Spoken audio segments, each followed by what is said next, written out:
सबको कैसे हो आप लोग। आशा करती हूँ आप सब ठीक होंगे। निधि चैनल में आप सबका स्वागत है। और माघ महात्म चल रहा है। माघ महात्म में स्नान का अति उत्तम महत्व है। तो आज हम माघ महात्म के 18वें अध्याय का पाठ करेंगे। 18वें अध्याय को पूरा सुने। चैनल को लाइक शेयर और सब्सक्राइब करना ना भूलें। आपके लाइक सब्सक्राइब से बहुत ज़्यादा मोटिवेशन मिलती है। तो अध्याय को पूरा सुनते हुए अध्याय प्रारंभ करते हैं। श्री वशिष्ठ ऋषि कहने लगे कि हे राजन, मैंने दत्तात्रेय जी द्वारा कहा माघ मास महात्म्य कहा। अब माघ मास के स्नान का फल सुनो। हे परंतप, माघ स्नान सब यज्ञों व्रतों का और तपों का फल देने वाला है। माघ मास में स्नान करने वाले स्वयं तो स्वर्ग में जाते ही हैं, उनके माता और पिता दोनों के कुलों को भी स्वर्ग प्राप्त होता है। जो माघ मास में सूर्योदय के समय नदी आदि में स्नान करता है, उसके माता पिता के 7 कुलों की पीढ़ी स्वर्ग को प्राप्त होती है। माघ मास में स्नान करने वाले दुराचारी और कुकर्मी मनुष्य भी पापों से मुक्त हो जाते हैं। और इस मास में हरि का पूजन करने वाले पाप समुदाय से छूटकर भगवान के सदृश शरीर वाले हो जाते हैं। यदि कोई आलस से भी माघ में स्नान करता है, उसके भी सब पाप नष्ट हो जाते हैं। जैसे गंधर्व कन्याएं राजा के श्राप से भयंकर कल को भोगती हुई लोमश ऋषि के वचन से माघ न स्नान करने से पापों से छूट गई। यह वार्ता सुनकर राजा दिलीप विनय से पूछने लगा कि गुरुदेव, ये कन्याएं किसकी थी? उनको कब और कैसे श्राप मिला? उनके नाम क्या थे?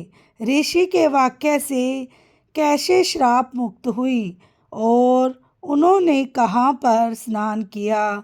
आप विस्तार पूर्वक सब कथा कहिए। वशिष्ठ जी कहने लगे, हे राजा, जैसे अरिणी से स्वयं अग्नि उत्पन्न होती है, वैसे ही यह कथा धर्म और संतान उत्पन्न करती है। हे राजन, सुख संगीत नामक गंधर्व की कन्या का नाम विमोहिनी था। सुशीला तथा स्वर वेदी की सुमंद्रा, चंद्रकांत की सुतारा तथा सुप्रभा की कन्या चंद्रका, ये 5 सब समान आयु वाली तथा चंद्रमा के समान कांति वाली और सुंदर थी।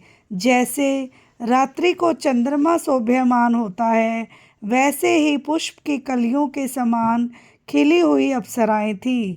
ऊंचे पयोधर वाली पद्मिनी, विशाख मास की कामिनी, यौवन दिखती हुई नवीन पत्तों वाली लता के सदृश गोरे रंग, सोने के सदृश चमकती हुई और सोने के अलंकारों से सुशोभित सुंदर वस्त्र धारण किए हुए, अनेक प्रकार के गाने और वीणा अथवा बांसुरी तथा दूसरों वाजे बजाने में प्रवीण और ताल स्वर तथा नृत्य कला में निपुण थी। इस प्रकार वे कन्याएं क्रीड़ा करती हुई कुबेर के स्थान पर विचरती थी। एक समय कौतुकवश माघ मास में एक वन से दूसरे वन में विचरती हुई मंदिर के पुष्प तोड़कर सरोवर पर गौरी पूजा के लिए गई। स्वच्छ जल के सरोवर में स्नान करके वस्त्र धारण कर, मौन हो, बालू मिट्टी की गौरी बनाकर चंदन कपूर कुकुम और सुंदर कमलों से उपचार सहित पूजन करके ये 5 कन्याएं ताल नृत्य करने लगी और फिर ऊंचे गांधार स्वर में सुंदर गीत गाने लगी। जब ये कन्याएं नाचने और गाने में लीन थी, तो उस समय अच्छोद नामक उत्तम तीर्थ में वेद निधि नाम के मुनि के पुत्र अग्नि ऋषि स्नान को गए। वह युवा ऋषि सुंदर मुख, कमल सदृश नैन, विशाल छाती, सुंदर भुजाओं वाला, दूसरे कामदेव के समान था। शिखा सहित दंड लिए, मृग चरम ओढ़े, यज्ञोपवीत धारण किए हुए था। उसको देखकर पांचों कन्याएं मुग्ध हो गई और उसका रूप व यौवन देखकर कामदेव से पीड़ित हो देखो देखो ऐसा कहती हुई उस ब्राह्मण के चित्त में कामदेव का डर उत्पन्न करने लगी और आपस में विचार करने लगी कि यह कौन है। रति रहित होने से कामदेव नहीं और एक होने से अश्विनी कुमार नहीं, और यह कोई गंधर्व या किन्नर या काम रूप धारण कर कोई सिद्ध या किसी ऋषि का श्रेष्ठ पुत्र या मनुष्य है। कोई भी हो, ब्रह्मा जी ने इसको हमारे लिए बनाया है। जैसे पूर्व जन्म के कर्म के प्रभाव से संपत्ति प्राप्त होती है, वैसे ही गौरी जी ने हम कुमारियों के लिए श्रेष्ठ वर दिया है और आपस में यह तुम्हारा वर है या मेरा अथवा सबका, ऐसा कहने लगी। जिस समय उस ऋषि पुत्र ने अपनी मध्याह्न की क्रिया करके ऐसे वचन सुने तो वह सोचने लगा कि यह तो बहुत बड़ी समस्या उत्पन्न हो गई है। ब्रह्मा विष्णु महेश आदि देवता तथा बड़े योगीश्वर भी स्त्रियों के भ्रम जाल में मोहित हो गए हैं। इनके तीक्ष्ण बाणों से किसका मन रूपी हिरण घायल नहीं हो सकता। जब तक नीति और बुद्धि रहती है तब तक पाप से भय रहता है। जब तक की गंभीरता रहती है, यह विधि का पालन होता है, तब तक मनुष्य स्त्रियों के काम रूपी बाणों से बींधा नहीं जाता। ये मुझे उन्मत्त और मुग्ध कर रही हैं। किन गुणों से धर्म की रक्षा हो सकती है? स्त्रियों के मांस, रक्त, मल, मूत्र से बने घृणित और अशुद्ध शरीर में कामी लोग ही सुंदरता की कल्पना करके रमन कर सकते हैं।